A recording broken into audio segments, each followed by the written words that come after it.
Please join me now. We have three guests for our Q&A. We have Director Anthony Stocky,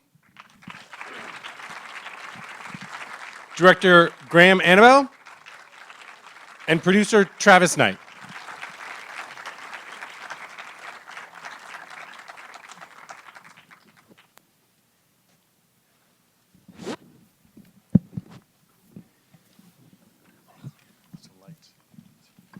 This is really bright. Yeah. My pallid Oregon skin can't handle this kind of light. And now, Travis, I'll start with a question for you. That the end of the film there, that's actually you that we see doing some animation. And what all three of the Leica features have had kind of a tag that have kind of revealed the process a little bit. And what is it that you like about having the films end with that way? You know, stop motion, it's something that's been around for a long time. It was one of the first visual effects ever invented. It's over 100 years old. And, despite that, I think one of the things that's exciting for me as someone who loves stop motion is that it feels like we're just scratching the surface of what you can do in this medium. But it's still pretty rare. And so with each of the films that we've done, we've always wanted to put just a little bit of a nod at the end to showcase how this thing was done. And this felt like a fun way that was fitting with the tone of the film, and also could highlight that it's a really unusual process. It's brought to life by people's hands. Mm. And Graham, what does it mean for you to kind of reveal a little bit of the process? Do you think it helps viewers kind of understand like what they just saw? Yeah, it's a little bit unexpected now that we've done a few screenings, and I love the fact that I feel like, as you should, you get lost in the story, you get lost in the movie, and you totally and completely forget about the process and the people involved that actually make it. And so to get that little button at the end is a fun way to sort of bring it back and have that realization of like, wow, there were fingertips involved at every step of the way of this thing. And I think it's really fun for the audience to get that. And now, Anthony, I think one of the things that's interesting about having those tags at the end is the fact that it reminds us what it is that we're watching, but then also it brings up a question of like, why work in this way? Like what for you is maybe the reason why you like working in stop motion? I think when you look at the image, there's something about the quality of the image, the tangible quality of the image, the fact that these are real objects with real fabric, that they really exist, and there's light on them. And I think that people know that even if they don't know the process of how it's actually doing, when they look at it, I think deep in everybody's DNA or in their memory, there is this childhood memory of playing with a doll or on a model train set or with trucks or cars or of manipulating something yourself.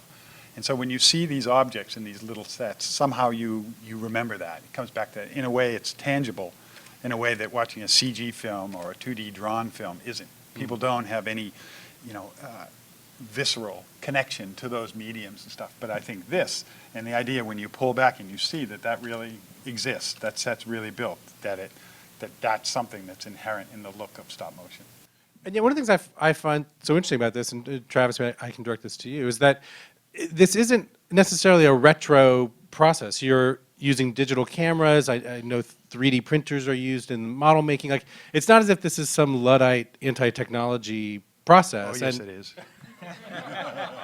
There are a few Luddites at the studio. Well, I guess what is sort of the interface maybe between the sort of old-fashioned or retro aspects of working in stop motion and then the way in which you're trying, as you were saying, to push the process forward? Yeah, it was. It goes back to when Leica started. One of the things that defined the group was that we all love this medium. We all love stop motion, and yet, going back, a generation in the '80s and definitely in the '90s, stop motion was on the wane, and even 2D hand-drawn animation was on the wane as the computer started to rise up and be able to do virtually anything, and anything that we could do, they could do better. And so it felt like it was a thing that if we were going to take this medium to a new place, take stop motion to a place that hadn't been before, it had to be as vital as any of these other mediums. And you don't get there by just turning your back on the advance of technology. You get there by saying, okay, how can we incorporate the best elements of technology with this incredible age-old handcraft? And so that's what we did. We tried to find ways to fuse the craft with the technology, still holding on to the aesthetics of handmade film, but finding ways that we can reinforce and support and expand what we can do in stop motion by using these technological tools. And is that something that the two of you find exciting about the process as well? Yeah, I mean, I think it's each of the films, Coraline, Paranorman, and now the Boxtrolls, even to a greater extent, it's always about this being focused on preserving what is incredibly charming and unique to stop motion animation, but finding ways to present it in new ways. I find it really funny actually in this day and age now where we've, I feel like films really can't get any bigger than they are now. They can't get any louder than they are now. And as audiences, we're kind of, you can't really create that spectacle you used to be able to do. And it's funny to me that in the context of all of that, now movies like the Boxtrolls, I feel like we really stand out as something unique. Something so old feels very new now to audiences. Yeah, no, what Graham said is true. In the past, I've worked in every type of animation. I was trained as a 2D animator, and I did some CG films, and then I worked at ILM doing special effects for it. And it's just rarer and rarer to be able to see something that looks new, some sort of thing that looks really special. And then for this particular project, when we read the Alan Snow book, it had such a big scale to it. It was such a big action, adventure, comedy, period film. I mean, the opportunity, even within the realm of stop motion, it was going to be a different film, a bigger film. We made some choices along the way to use a previous layout department to loosen the camera up so that our action sequences could stand next to action sequences in any movies. A lot of stop motion movies feel a little bit smaller. They feel like you're on a set. You're a little bit trapped on a set for 90 minutes. On this film, we wanted to open it up and to treat the stop motion footage the same way you would treat live action footage. You add realistic special effects to it. So the movie had a visceral quality. It had real jeopardy to the action and stuff that our characters are designed with the proportions a little bit more realistically. Part of that is because the technology allows for the heads to be smaller and stuff, but also so you could feel that the people were different from the monsters and that they looked a little bit more realistic, and then you could get lost in the film a little bit more instead of always knowing you were looking at a puppet. Well, one of the things I find so fascinating is that within the world of animation, as you all do it, really anything is possible. But then I'm curious, does the challenge become you all think of something that you want to do, and then you realize, oh, we have to do that. We have to build that thing. We have to shoot it so it looks realistic. Like, do you in fact run up against a point where like your imagination can't, like your hands quite can't match what it is that you're imagining? Well, I mean, let's be honest, working in stop motion is awful.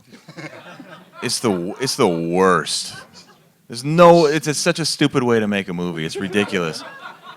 I mean, you're literally you're playing around with this doll that's maybe 9 inches tall, trying to coax a performance out of it. You're, sweating under hot set lights. You're inhaling noxious fumes from rubber cement and hot glue. It's just awful.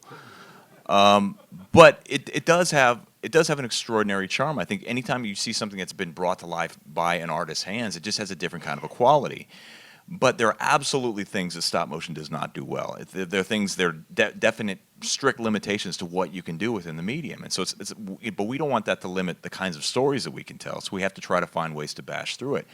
Sometimes things that you wouldn't expect to be difficult are extraordinarily difficult, virtually impossible. And one of those things came up as we were working on the story, where we wanted to take our character Eggs, who has virtually no contact with human society, who's been raised underground in squalor, and put him in a really uncomfortable position.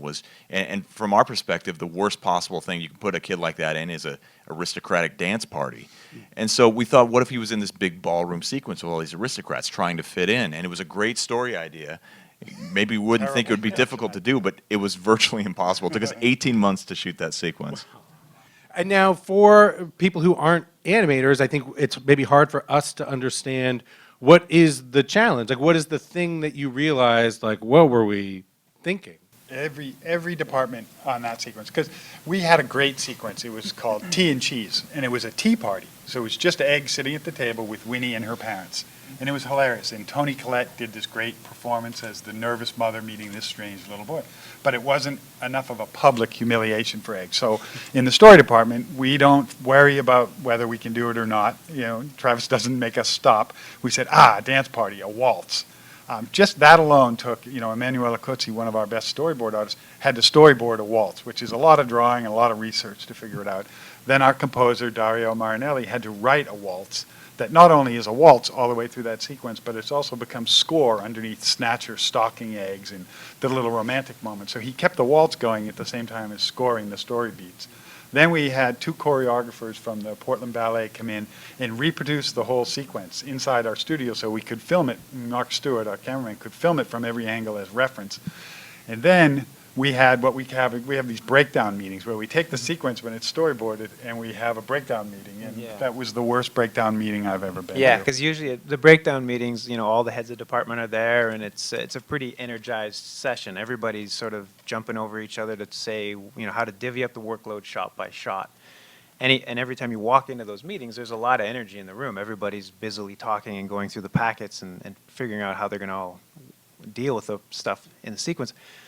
But we walked into the room for the dance sequence breakdown, and it was dead silent. No one was talking. Everyone was just like quietly leafing through the packets and looking at each other nervously.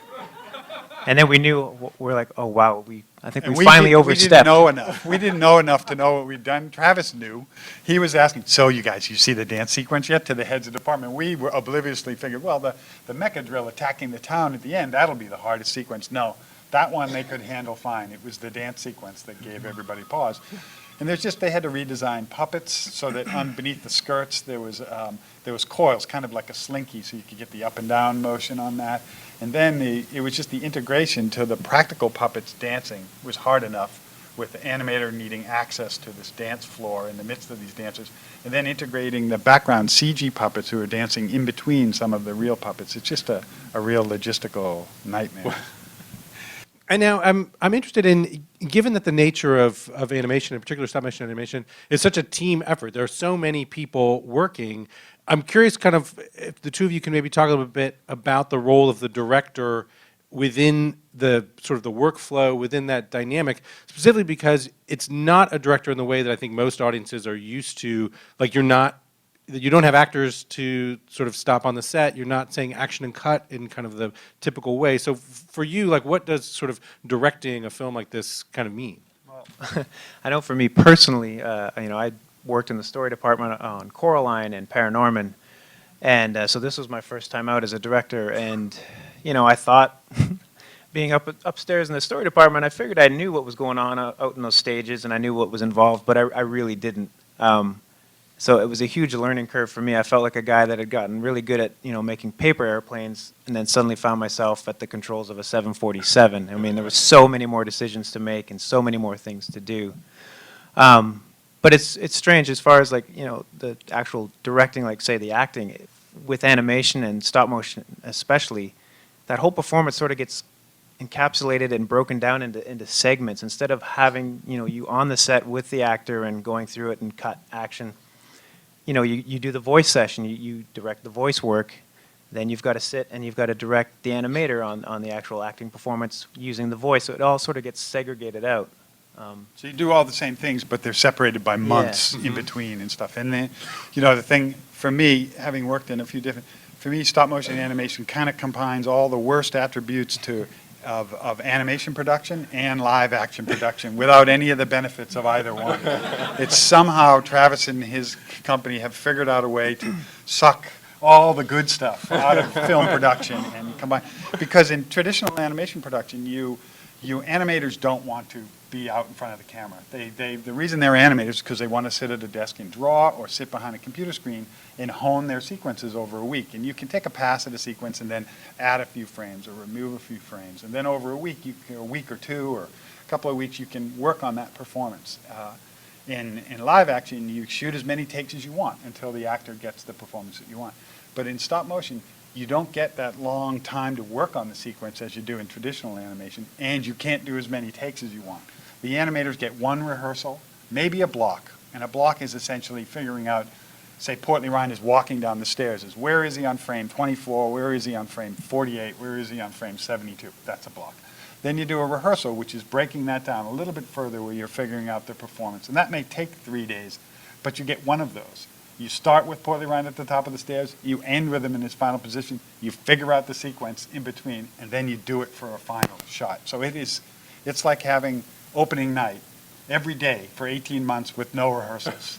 And I think it's incredibly difficult for the animators because they're doing this. It's a performance. It's a performance in slow motion, sort of, but it's in front of a live action crew under a really tight schedule, and they get one shot at it. So all that nuance of performances had to come up with. Now, we get the voice performance from the actors before, and we work on the facial animation before, but still, it's one performance to do it. And I mean, Travis can speak more to it. It's nerve-wracking.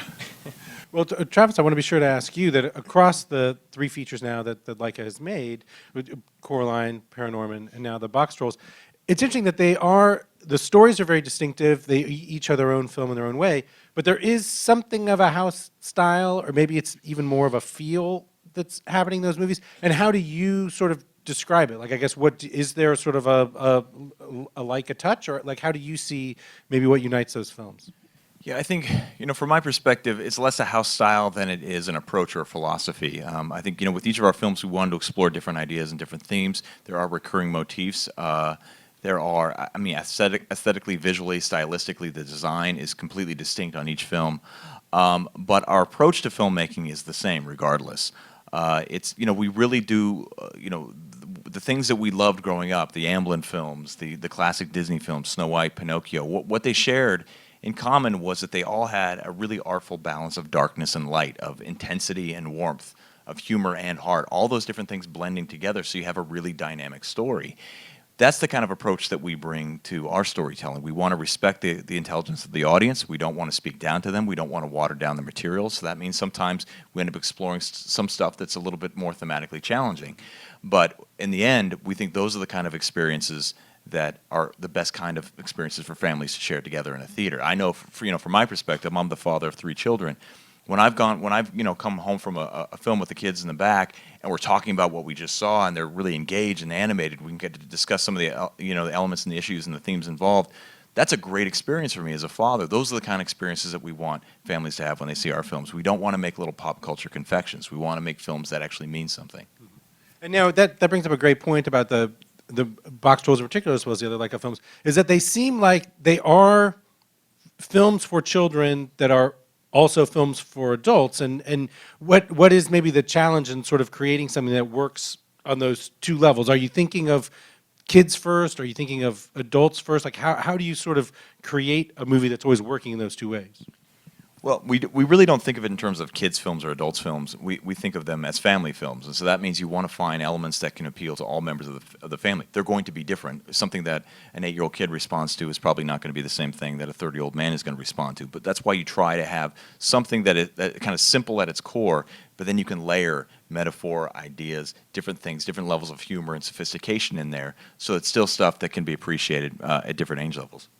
Yeah, no, that's it. I mean, we make films that we want to see. At the end of the day, you want to show them to your family too, but you also, you want to see these movies. You want to see these themes explored. You want to see these moments of jeopardy and stuff, and darkness and stuff. So, I mean, I think that's the main gauge too. Is having grown up seeing movies your whole life. If you make something that you're proud of, that you don't feel is being aimed down at children, or if you're not just trying to make what you think will be a successful film with lots of kids, which is the worst attitude to take, because that's just a recipe for disaster, because you'll always be wrong. If you try to make something that you're proud of and that you want to see, I think you can't go too far wrong. Mm-hmm. I know. I want to be sure to ask as well just about the casting on the film, the voice cast. I mean, I think this movie's very interesting in that they feel like very sort of full performances from the actors, even though they were just working with their voices and you were sort of handling the physicality. And I guess, at what point are you imagining who you want in the roles, or maybe what kind of actor you want, and then what is the process of sort of interfacing their voice work with the physical creation?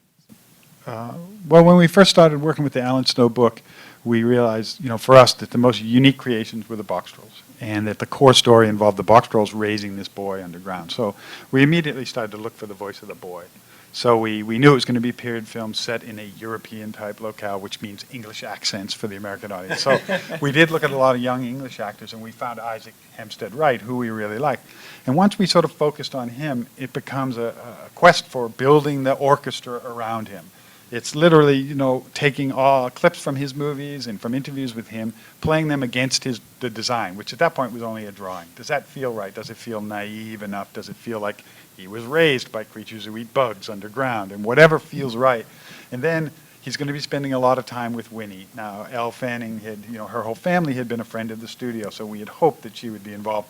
So we play them talking to each other from their movies. The dialogue doesn't make any sense, but you just hear their voices bouncing off, getting more emotional and less. And then you build the band around them. And does it feel like a full orchestra? Is there enough difference between them? Does Nick Frost's body fit the silhouette of Trout? Does Richard Ayoade fit the silhouette and stuff? And then Sir Ben, who can do any kind of voice, but is Don Logan right for Snatcher and stuff?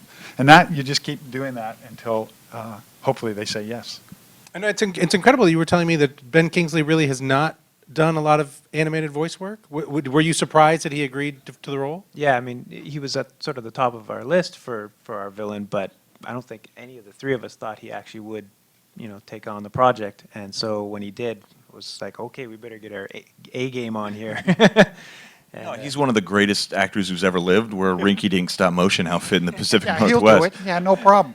So no, we were surprised when he did it. But the thing was, you have in your mind an idea of who this character is. You've developed it, you've written it, you've designed it, and then what a great actor will do, they'll give you something that you didn't expect, but is also perfect. And that's exactly what Ben Kingsley gave us. In that we had an idea of who we thought this character was. We showed up at the studio, we talked about it. He got in there. He actually felt like he had to basically lie down. He was almost completely lie down in order to get the voice to come out of his belly. From Sir Ben's perspective, this was a character who was gluttonous, who was kind of eaten so badly and had so many horrible appetites that's where the voice would come from. And from the first utterances from his mouth, we were sort of taken aback because it was not at all what we expected. And yet, once we heard it, we also knew it was perfect. And that's what great actors give you, things you don't expect but are absolutely right for the role. Yeah, or sometimes you hold back a little. I remember Tracy Morgan saying, I really want to do this movie because my baby will be born and I really want to be in a movie that I can show my baby. And I was like, well, the character you're playing, he's not actually one of the better guys. Oh, that's okay, that's okay. Tracy was really proud of his British accent, too.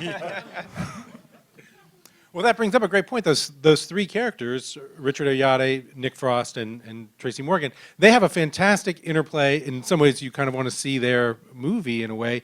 And when you have three characters that are really working like that, the nature of working in animation, you can't necessarily give them room to improvise. Like, how do you sort of make room for the kind of chemistry they had and kind of what they were bringing to those roles to bring out the best in those characters? Well, I mean, the voice work is done pretty early on, and it's put to the storyboard reel. So, yeah, pretty early on we realized we wanted to try to open up a little more space for Richard and Nick, because so much of the humor, I mean, they stuck pretty closely to the script. They would riff on things, but they would always stay sort of on the rails that we'd set up with the script. But they were incredible with the pauses, the sort of humor they would get into, just the timing of the way they'd relay the lines. And so, yeah, we ended up opening some of their sequences up just here and there. You just nudge it a little this way and a little that way just to create that space. And for Tracy Morgan, I mean... He originally was only going to have a catchphrase. We thought we were only going to get him for one or two recording sessions, so he was only going to say, very nice, all the way through the film with different emotional intonations, like when he was happy. And he did a great job of that. But also he was fooling around in the booth during the recording session where he was, narrating his own movement, which was in the action lines of the script. And it really made everybody laugh when they heard these things. So we started adding more. Mr. Gristle got a lot more lines by the end of the movie than he started. Yeah, he started acting as his own Greek chorus, which we thought was really weird and fit this demented character. So we rolled that in. And even at the beginning of the process, because you record them over months and months, whenever you can get them and stuff. The story was still in flux. We were still working on stuff. We always knew that Trout and Pickles would not be the most intelligent henchmen in the world. And we even thought that they were a little confused, like even they had fallen for Snatcher's lies and didn't realize what. But we didn't know how naive and kind of lovable they were. Once we heard them, so we did change the story in ways. Once we heard what they were like, they influenced, their character's arc and stuff. They definitely became characters that were going to be redeemed by the end of the movie. But the fact that they played such a big role in the end really came about when we got to know the performance that those two brought about. So it does influence it. And then I also want to just be sure to ask about the kind of the visualization of the world and the way that you all sort of create that.